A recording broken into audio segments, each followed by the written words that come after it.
All right, let's cover area and the definite integral. So we're going to start off with integration, and you may already have an idea of it, but let's go through its intuitive background. So to understand the concept of integration, we first need to understand the problem that integration can solve. And here's the problem, okay? How can we find the area under a curve? So we already know how to find the area of basic shapes. For example, a square, a circle, a triangle, a rectangle. Okay, and we can use areas of these shapes to find out areas of, for example, diamonds, a rhombus, a parallelogram. Okay, we know there are defined formula for these shapes. We can find their area. But what about a curve? How can we find the area under a curve? For example, I want you to take a look at this curve here, and I want you to try and think, how can I find out the area of this red region here? Okay, it's a curve, and it's not a polygon. There's no defined formula that we can say, okay, here's the length, here's the height. Let's just plug it into the formula and get its area. So how can we find that area? Take a look at the next curve. So how can I get this area? So there's no defined formula, and that's where integration comes into play. Okay, that's what integration basically can help us with. So to find the areas under these curves, we approximate the area by using rectangles of equal width placed under the curve. We then calculate the sum of the area of the rectangles to approximate the area under the curve. Now, let me show you what this means by using this diagram here. So we approximate the area using rectangles of equal width. So what we're going to do is we're going to draw little rectangles, okay, inside this area. Okay, we're going to have little rectangles, and notice how each one is of equal width. On the drawing, it may not be exactly equal width that I have here, but hey, that's just my drawing. Okay, so equal width. And we're going to continue drawing rectangles here. And since it's a rectangle, it has a defined formula, length times base, okay? Or yeah, length times base, and that's its area. And we know that they have equal width, and we just calculate the lengths of all these rectangles. And then we just add up all the areas of all the small rectangles. So maybe this one is, I don't know, 0.5 units, and this one is 0.7 units, and that one is 0.9, and then 1.1 and 1.3, and then so on and so on, and this one maybe is 0.9. And we add them up, and then we'll get an area. Okay, so maybe the area is 31.7 units squared. I'm just giving you an example. Okay, but it is, the key word here is, it is an approximate area under the surface, because, and I want you to take a look at this, can you see how there are some spaces that the rectangles are missing, those little gaps? Okay, it's a curve after all, and these rectangles, they have straight lines, so it is only going to approximate it. And sometimes the rectangles, you'll see in some examples when we do left, mid, and right endpoints, that sometimes the rectangles could even overestimate the area under the curve. Okay, because sometimes they could be drawn going out of the curve, something like that. Okay, so that's basically a gist of what we can do. We can approximate the area using rectangles. So this is a better graphic representation of how this works instead of my drawing. So I've shown you how we draw rectangles under the curve. So under the curve. So here's the curve, F. Notice it's on a Cartesian plane. There's your x-axis. There's your y-axis. Just note f of x. Okay, that is an output value. It means y. It's the output value of the function. So here's the curve, and we're trying to get the area under that curve from point A to point B. What's point A and B? Those are just x values. For example, A could be 3, B could be 7. We're finding it from 3 to 7. Okay, or A could be 2, B could be 90. We're finding it from x is equal to 2 to x is equal to 90. Okay, so those are your starting and your ending x values. And we're going to try and find the area under the curve between A and B. So what we can do is we can draw rectangles and approximate the area of the curve. And I want you to see that it's an approximation, because take a look at the rectangles in orange and take a look at that white space that I've just highlighted. That is a portion. Okay, that's a portion under the curve that's not estimated by those rectangles. It's not covered by the rectangles. So it's going to be an under approximation. So how can we make this approximation better? Because we can always make an approximation better by doing something. This is what we do.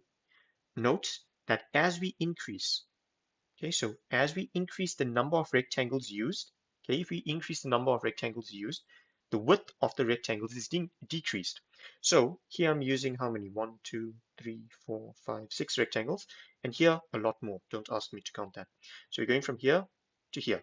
Firstly, the number of rectangles that we have used has increased, and we have done that by decreasing the width of every single rectangle. Maybe here the width was, let's say, 0.5 units. Here maybe it's 0.1 units for each single rectangle. Okay, so a smaller number of units. As we do that, we increase the number of rectangles used and we decrease the width of each single rectangle.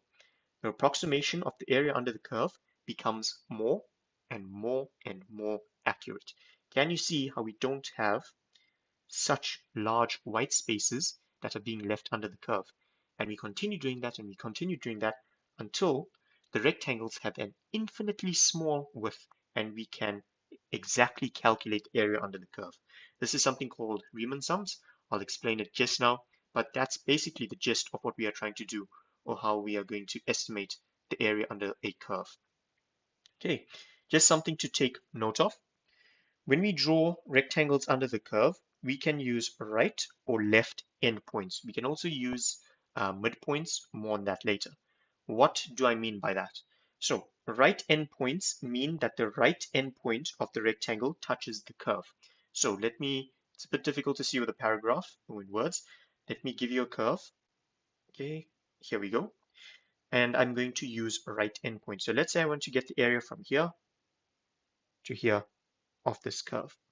Okay, and here's the x-axis. It's always area above the x-axis in between the curve. Okay, or sometimes area below, but more on that later. So if I'm using right endpoints, what I'm going to do is the right point of that rectangle is going to lie on the curve, and the other left point of that rectangle doesn't matter. Then I go take the next the next rectangle, and its right endpoint touches the curve. The next rectangle, its right endpoint touches the curve, and so on. Okay, make sure they have equal width. Okay, and let's draw that one a bit better. Its right endpoint always has to touch the curve. Now notice when I'm going on the top here, okay, when the curve is moving upward, this is what's going to happen to the rectangle. Its right endpoint is going to look like that. Okay, so notice here how the left endpoint doesn't necessarily have to touch the curve. Sometimes it can, sometimes it doesn't. But the right endpoint, this one here, let me use a different color. Okay, this point here, right endpoint, it's always lying on the curve. There we go. Let's draw one more. There we go. Okay, right endpoint always touching the curve. That is how we use right endpoints. And I want you to try and do it using left endpoints. So I'll just get you started on left endpoints. So left endpoints, pretty self-explanatory. So let's say here's my curve. Here I'm estimating area in between. Let's get that blue pen out. So now the left endpoint always has to touch the curve. So here's my first rectangle. And this one is a bit easier to draw if you're drawing it from left to right. And there we go. Okay, and left endpoint always touching the curve. Left endpoint always touching the curve. There we go. Notice how the right endpoint now doesn't necessarily have to touch the curve. Okay, now the curve is moving upwards, so it will look like this. Okay, now what you can do is take a different color and highlight all the left endpoints. Here, here, here, here, here. There we go. Notice how the left endpoint is always on the curve. Okay, the right endpoint doesn't have to be on the curve this time. It has to be the left endpoint if you're using left endpoints. And that's basically what left and right endpoints mean. There's something also called midpoint. This time, so instead of doing another one, let me just draw it here. So if I'm using midpoints, then the midpoint of the rectangle now has to touch the curve. So I'm not looking at the left or right endpoint. Now I'm looking at the midpoint. Okay, so something like that. So here's your midpoints. Midpoint of the rectangle, midpoint of the rectangle. So an approximation using right endpoints is denoted with R, and an approximation using left endpoints is denoted with L. Okay, so they'll usually tell you use right or left endpoints. Okay, and then you'll have to use the respective case. So let's go through an example. Let's do it by hand and see how this approximation actually works. So here's example 1. I want you to calculate the area under the curve, and I've given you a curve here. It's a simple quadratic function. F of x is equal to minus x squared plus 8 for x is between 0 and 2 using 4 rectangles of equal width and right endpoints. Okay, so just use logic, okay, and use a diagram if you need to. I know this diagram isn't the best because it's not the best drawing, but just try and draw it and draw those rectangles with the right endpoints. All right, let's go for this example. So what I'm going to do, why am I highlighting it in white? So I'm just going to draw that again because it's not the best drawing that I could get from a graphing calculator. And let me show you how this works. So here's a Cartesian plane, right? So there's your y-axis, here's your x-axis. We're going to work in the first quadrant because we've seen from the diagram that the area under the curve lies in the first quadrant. So let's just draw that. And I'm going to draw the minus x squared plus 8 function. It's going to look like this. I know it doesn't look like a perfect circle, but for the purpose of, it looks like that, where we are calculating it, between 0 and 2. Okay, so it's going to look like that for the purposes of explaining this example. Okay, so it's between 0 and 2. Now we need to use, so this distance here is 0 and 2, and we are going to place 4 rectangles of equal width in this space here. So we have 2 units, and I need to place 4 rectangles in between them of equal width. What is the width that each rectangle should be? Well, that's pretty simple to see. If this total distance is 2, and I need 4 rectangles in between, 2 over 4 is equal to 0.5. 2 units distributed between 4 rectangles equally, that's 2 divided by 4, that gives me a half. So I know that my rectangles need to be 0.5 units each. Okay. Another way that you can do it, if you're having trouble seeing this, is take your right ending value, subtract your left ending value, divided by the number of rectangles you want, and you're going to get 2 over 4, that's a half. Yeah, this is a formula that you'll see in Riemann sums on how to work out delta x. More on that later. Okay, but I need 4 rectangles each of equal width, and they're going to have a width of 1. So let's draw my rectangles in blue. I am using right endpoints, so I'm going to start drawing my rectangles from the right hand side. Okay, there we go. And my fourth one will be here. Okay, so I'm going to start drawing my rectangles from the right hand side because I'm using right endpoints. So there we go. First rectangle, second rectangle, third rectangle, fourth rectangle. Let's just use a different color and check that my right endpoints are in fact on the curve. There's a right endpoint, there's a right endpoint, there we go, there we go. It's lying on the curve, excellent. Now, we need to calculate the area of these rectangles because that is going to give us the approximation. So, how do we calculate the area of a rectangle? It's just length times base. Okay, or width times length, whatever you want to call it. It's one side times it's the short side times the long side. So I know the base of all the rectangles. It's 0.5. Okay, 0.5, 0.5, 0.5. Easy stuff. What's the height of the rectangles?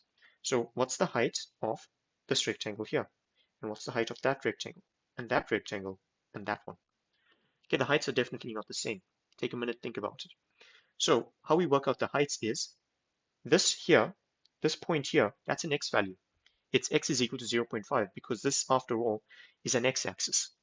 So it's an x value, its x is equal to 0.5. If I want the height of this rectangle here, height on the Cartesian plane is basically a y value distance. It's a distance in terms of y. So if I want this height, why don't I find out what's that y value there? That first red dot, what's the y value? And that is going to be the height of the first rectangle. So how do I get that y value? Well, remember, my function equation was minus x squared plus 8.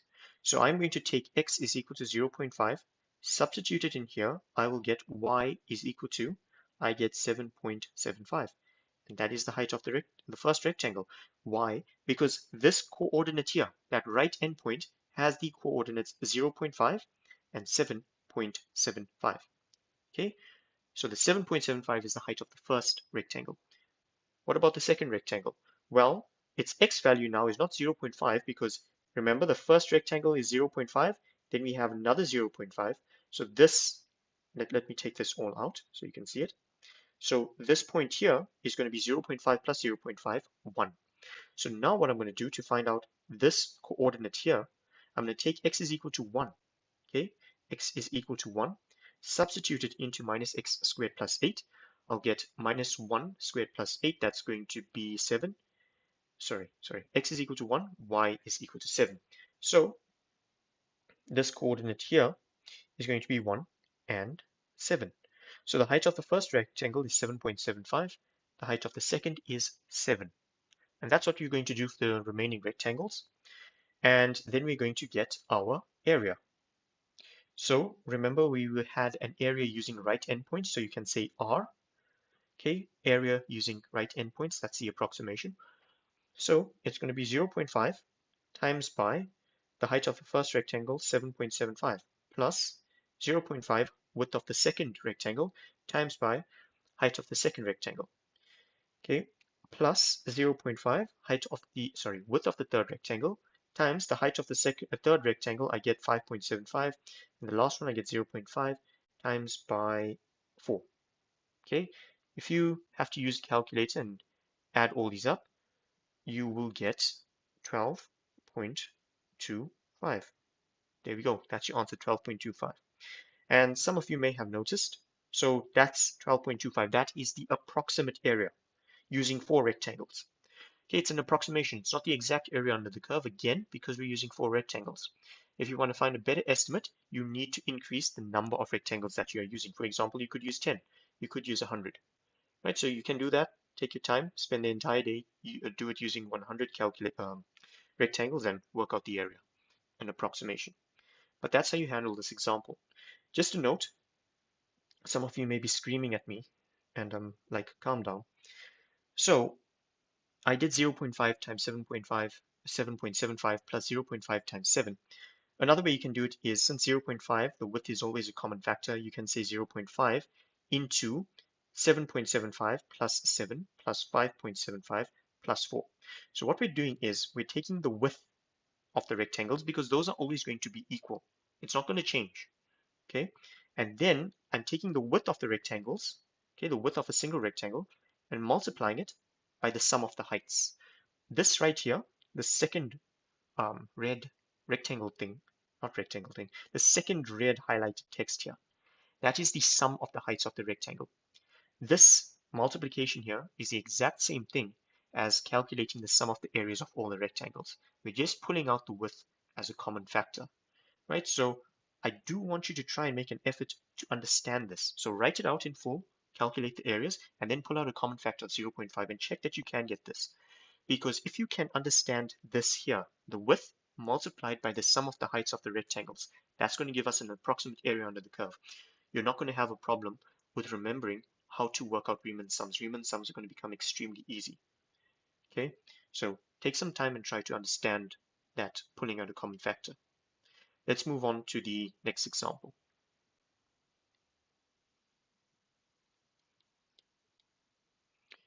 Okay, so exercise 2, calculate the area under the curve. We have the same curve, minus x squared plus 8, and the same domain, 0 to 2, using 4 rectangles of equal width and left endpoints. Left endpoints this time, not right. And I didn't mention this in the previous example. For this one, yes, you can use a calculator. I'm just testing your understanding of drawing the rectangles and actually visualizing how this works. So use a calculator for this. All right, let's go for it. I'm going to do the diagram, draw the diagram, and then I'm going to go straight to the sum. So again, it's lying in the first quadrant. It's the exact same question, except we're using left endpoints. Okay, so here's y, here's x, and here's my beautiful drawing. Okay, we're going from 0 to 2, right? And we're going to use left endpoints. So I'm still using 4 rectangles, equal width, so still the same distance from 0 to 2, so each rectangle is still going to have 0.5 in terms of width. I'm going to need 4 rectangles. Okay, so since I'm using left endpoints, I'm going to start drawing my rectangles from the left. So here's the first one. Let's try and make it look nice. Okay, this is a terrible parabola. Let's just try and make this better. Let's make it a bit more curved. There we go. And that's 2. Okay, so left endpoints like that.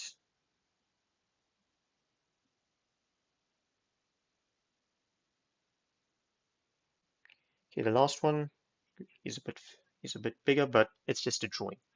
Each one is still going to have 0.5, 0.5, 0.5 width. This time, the heights of the rectangles are going to be a bit different. Here's the height of the first one, left endpoints. Okay, left endpoints, there we go. These are now, so the y values of these red dots are now what I need to calculate. Okay, because those are now going to give us the height of the first rectangle, height of the second, height of the third, height of the fourth.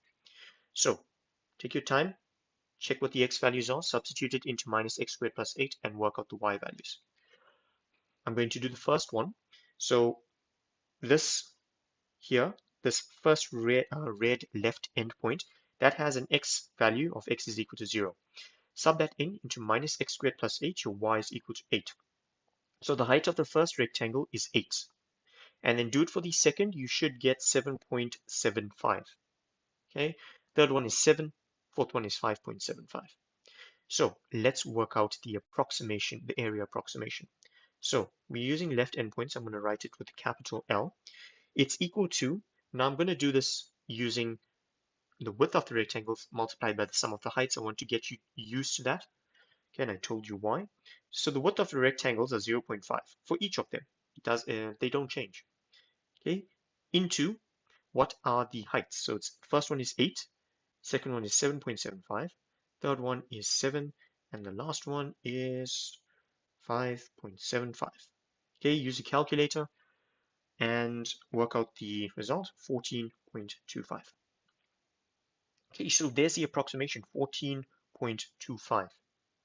Right, so let's compare that to the previous approximation. The previous one, we had 12.25. 12.25 for the same area that we are trying to approximate just by using different endpoints. Now, before I go on to the next example, let's just take a minute and think why are we possibly getting different answers?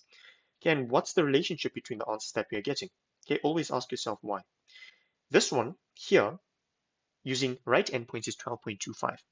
Notice I have a decreasing function, all right, and I'm using right endpoints. What does that look like in the diagram? Notice how this space here, I'm going to shade this in with red.